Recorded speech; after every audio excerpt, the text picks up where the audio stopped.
Hello दोस्तों, कैसे हैं आप? हमारी आज की कहानी है इंसानियत। अगर ये कहानी आपको पसंद आए तो प्लीज़ इस वीडियो को लाइक, शेयर और मेरे चैनल को सब्सक्राइब ज़रूर करिएगा। मेरा नाम अवनी है। मैं मेरे पति अवनीश के साथ एक बड़े शहर में रहती हूँ। मेरे पति अच्छी नौकरी करते हैं। नौकरी करते अभी उन्हें 2 साल हुए हैं। हमारी शादी को अभी 1 साल हुए हैं। शादी के बाद मैं उनके साथ यहीं रहने आ गई। उन्होंने एक अच्छी सोसाइटी में एक किराए का मकान लिया है। पास में कई बड़े-बड़े घर हैं। यहाँ रहना एक अलग सी बात लग रही है। क्योंकि शादी को अब 1 साल हो गए थे, तो मैंने भी सोचा कि मैं भी अपनी जॉब वापस ज्वाइन कर लूँ। हालांकि अवनीश इसके लिए मना करते थे, कहते थे कि वह अच्छा कमाते हैं, क्या ज़रूरत है। लेकिन फिर भी मैंने जॉब ज्वाइन कर लिया। जॉब के साथ घर का काम करने में थोड़ी दिक्कत हो रही थी, इसलिए मैंने सोचा कि घर का काम करने के लिए एक नौकरानी रख लेती हूँ। लेकिन बड़े शहरों में अच्छा काम करने वालों का मिलना ज़्यादा मुश्किल होता है। इतनी जल्दी किसी पर विश्वास भी नहीं किया जा सकता है। हमारे सोसाइटी में कई घरों में काम करने वाली आती थी। सोसाइटी में मैंने तलाश की। आसपास के घरों में काम करने वालियों से मैंने बात भी की, लेकिन कोई भी अब और ज़्यादा काम लेना नहीं चाहता था।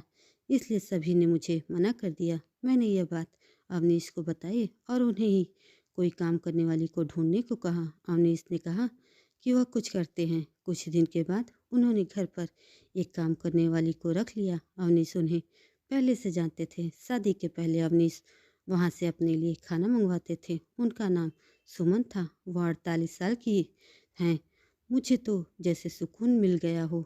अब मैं जॉब आराम से कर सकती थी। सुबह और शाम का खाना बनाने का कोई झंझट नहीं था। घर में कोई काम करने वाला जो आ गया था, वह बड़ा अच्छा खाना बनाती थी।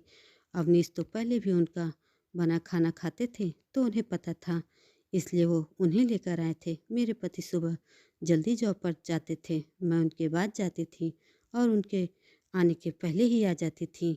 मेरे आने आने तक सुमन काम करने आ जाती थी, इसलिए घर की चाबी उनके पास भी रहती थी। शाम को आते समय मैं कुछ समय सोसाइटी की महिलाओं के से बात करके किया करती थी। लगभग सभी को अब मैं जानती थी। शाम को सोसाइटी की सारी महिलाएं भी घूमने बाहर निकला करती थीं। ऐसे ही एक दिन जब मैं उन सब के से बात कर रही थी, तब एक खबर मुझे पता चली। हमारे 5 घर छोड़कर ही एक परिवार रहता था। बड़ा रईस था। उनका वह खुद का घर था। उस घर में काम करने वाली एक लड़की करीब 19 साल की सुबह से घर पर नहीं थी। वह लड़की उनके घर का काम करने के साथ वहाँ रहती भी थी। वह आंटी बता रही थी कि वह सुबह जब जल्दी उठी तो वो लड़की घर पर थी ही नहीं। फ़ोन किया तो उसका फ़ोन भी स्विच ऑफ था। सोसाइटी में किसी ने उसे जाते भी नहीं देखा। वह आंटी कहने लगी कि घर को देखना होगा, क्या पता कुछ लेकर तो नहीं गई। लड़की तो अच्छी थी, लेकिन आजकल कब कोई बदल जाए इसका पता कहाँ चलता है। उस लड़की को मैं मिली भी थी। अच्छी लड़की थी, बात तो अच्छे से करती थी। इतना ज़्यादा मैं उसे जानती नहीं हूँ। शाम की सारी बातें और घूमने के बाद मैं घर आई। अवनीश मेरे आने के कुछ घंटों बाद आते थे, लेकिन आज मैंने उनकी गाड़ी घर के बाहर देखी। वह इतना जल्दी आज कैसे आ गए, यही सोचते हुए मैं दरवाजे की ओर जा रही थी। दरवाज़ा मैंने अपनी चाबी से खोला, लेकिन वह नहीं खुला क्योंकि उसे अंदर से बंद किया गया था। मैंने डोर बेल बजाई, लेकिन कुछ देर खड़े रहने के बाद भी दरवाज़ा नहीं खुला। थोड़ी देर बाद वो आए और उन्होंने दरवाज़ा खोला। अवनीश ने कहा कि तुम आ गई। उनके चेहरे पर एक अजीब सा डर था। मैंने पूछा, क्या हुआ, इतने डरे हुए क्यों लग रहे हैं? वो बोले, कुछ नहीं, मैं नहा रहा था। दरवाज़ा मैंने अंदर से बंद कर दिया। आवाज़ सुनाई नहीं दी। उनकी बात सुनकर मैं अपने बेडरूम में चली गई। सुबह से घर से बाहर थी तो मुझे बड़ी थकान हो रही थी। बेडरूम का दरवाज़ा बंद करना भूल गई तो हवा से इधर उधर हो रहा था। जब दरवाज़ा खुला होता है तो मेरे बेडरूम के मिरर में हमारे हॉल का बाथरूम दिखाई देता है। मैं मिरर के आगे खड़ी होकर अपना मेकअप निकाल रही थी कि मुझे वो लड़की मिरर में दिखाई दी, वो भी हमारे हॉल के बाथरूम में। रवि भी उसमें घुसा जिसमें वह लड़की पहले से ही थी। यह सब मैंने क्या देखा, मुझे यकीन ही नहीं हुआ। इतना दिखने के बाद मेरे बेडरूम का दरवाज़ा बंद हो गया हवा से। मुझे अब बाहर का कुछ नहीं दिखाई दे रहा था। मैं अपना सर पकड़कर अपने बिस्तर पर बैठ गई। मैं सोच रही थी बाहर जाकर देखूं और जो भी मैंने देखा वह सब गलत हो। मैं धीरे धीरे अपना बेडरूम का दरवाज़ा खोलने के लिए गई। मैंने दरवाज़ा खोला तो बाथरूम का दरवाज़ा तो खुला था। अवनीश और वो लड़की दोनों ही वहाँ नहीं थे। मेरी स्थिति उस समय क्या थी मैं बता भी नहीं सकती। मैं यह सोच रही थी कि अवनीश उस लड़की को कैसे जानता है। वह लड़की जब मैं यहाँ नहीं थी तब अवनीश के साथ क्या कर रही थी और अब अवनीश उसे लेकर कहाँ गया है। मैंने सोचा कि मैं अवनीश को फ़ोन करूँ। मैंने उसी समय फ़ोन किया। अवनीश ने कुछ देर बाद फ़ोन उठाया। मेरे कुछ पूछने से पहले ही अवनीश ने कहा कि मुझे कुछ काम आ गया है, बस थोड़ी देर में आता हूँ। इतना कहकर अवनीश ने फ़ोन काट दिया। वह मुझसे झूठ बोल रहा था। आखिर ऐसा क्या कर रहा था जो उससे मुझसे झूठ बोलना पड़ रहा था। मैं अपने आंसू रोक नहीं पा रही थी। अपने दिल को समझा रही थी कि अवनीश से बैठकर एक बार बात कर ले। अभी से कुछ भी मत सोच, शायद कुछ और बात होगी। लेकिन फिर यही ख्याल आता कि आईने में मैंने उसे देखा। थोड़ी देर बाद हमारी काम वाली सुमन भी आ गई। उसने मुझे इस तरह चिंता में देखा तो पूछा कि मैडम क्या हुआ।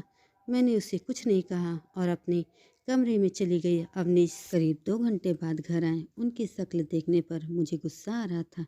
मैंने पूछा कि कहाँ गए थे। वह बोले ऐसे ही कुछ काम आ गया था। वह फिर मुझसे झूठ बोल रहे थे।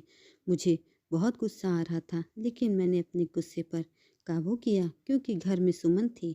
मैं नहीं चाहती थी कि यह बात बाहर जाए। मैंने सोचा कि रात में इस बारे में अवनीश से बात करूंगी। हम दोनों लोग खाने के लिए टेबल पर बैठे थे। सुमन खाना लगा रही थी। खाना लगाने के बाद सुमन बोली कि साहब बहुत अच्छा काम किया आज आपने। अवनीश बोले कि थोड़ा और लेट होते तो छूट जाती बस, इसलिए मैं आते ही चला गया। मैंने पूछा क्या बात हो रही है। सुमन बोली कि मैडम वो लड़की थी यहाँ पड़ोस में, उनके यहाँ काम करती थी और रहती भी थी। मैंने उनकी बात को काटते हुए कहा हाँ, सोसाइटी में बात हो रही थी कि वह सुबह से नहीं है। कहाँ है। सुमन ने फिर कुछ ऐसा बताया जो मैंने सोचा भी नहीं था। सुमन ने कहा कि वह छोटे गांव की है। घर की हालत ठीक न होने के कारण उसे यहाँ काम करना पड़ रहा था। लड़की अपने घर जाना चाहती थी लेकिन उस घर की मालकिन उसे जाने नहीं दे रही थी। उसे पैसे भी नहीं देती थी। उस घर में दिन रात उसे 8 लोगों का काम करना पड़ता था। जब वो काम पर लगी थी तो सिर्फ 2 ही लोग थे लेकिन थोड़े दिन बाद 8 लोग आ गए। उन्हीं के परिवार के। उसने काम छोड़ने और जाने को कहा तो उन्होंने उसे कहा कि तुम नहीं जा सकती हो जब तक हमें कोई और दूसरी काम करने वाली नहीं मिलती। उसके पैसे भी नहीं दिए। काम करने वाली मिलना मुश्किल है, वह भी इतने बड़े परिवार के लिए। वैसे कैसे भी यहाँ से वह निकलना चाहती थी। वह घर की मालकिन उस पर नज़र रखती थी। उसके हालात के बारे में मुझे पता चला। वह उस दिन सुबह आपके जाने के बाद यहाँ आ गई थी। आप लोग गए तब भी वो यहीं थी।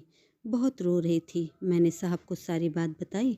अभी आपसे ज़्यादा मैं साहब को जानती हूँ, इसलिए मैंने आपको नहीं बताया, उन्हें बताया।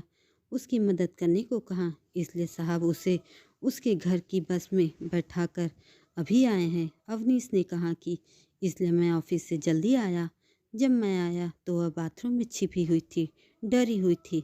मैं उससे बात कर ही रहा था कि तुम आ गई और वह फिर बाथरूम में छिप गई। यह सब इतना जल्दी हो गया कि मैं तुम्हें बताने का समय ही नहीं मिला और मैं उसे लेकर बस अड्डे चला गया।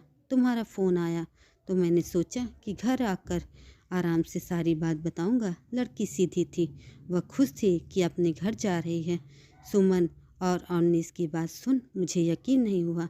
सुमन ने कहा कि बाहर छोटे शहर से काम करने वाले जो आते हैं वे भी इंसान होते हैं। यह बड़े लोग कब समझेंगे। अपने स्वार्थ के लिए उसे रख रखा था। उसकी बात सोचने लायक थी। इसी के साथ ही मेरे दिल में एक तसल्ली भरी सांस भी ली। मैंने मेरे पति को कितना गलत समझा। उसने एक सीधी लड़की की मदद की। मैंने सुमन को कहा कि अगर अब कभी भी तुम्हें ऐसा कोई और दिखाई दे तो तुम मुझे भी बेफिक्र होकर कह सकती हो। हम इंसान हैं, सभी अपना जीवन अपने हिसाब से जीने का हक रखते हैं। दोस्तों, यह कहानी आपको कैसी लगी कमेंट करके ज़रूर बताएं और ऐसे ही अन्य कहानियों के लिए मेरे चैनल को सब्सक्राइब जरूर करें।